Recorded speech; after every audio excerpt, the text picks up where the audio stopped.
How you can adjust the Sharpen video in Capcut Mobile completely for free tutorial. If this helped, drop a like, share the video, and subscribe for more. Presets and effects for life, click the link down below and enjoy the tutorial. One click and select and highlight your video clip. You can see it's color blue and it's color white on our timeline. You want to go to the bottom hand screen and you want to scroll to the right until you see the option adjust. Selected and highlighted, you basically want to find and locate the option that says sharpen. In case you want to scroll to the right, sharpen is next to HSL and brilliance.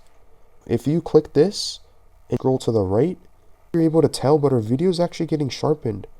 Once you're happy or satisfied, you can click the check mark. You have successfully sharpened your video in Capcut Mobile completely for free, assuming that your video might be pixelated and you want to make this a higher quality.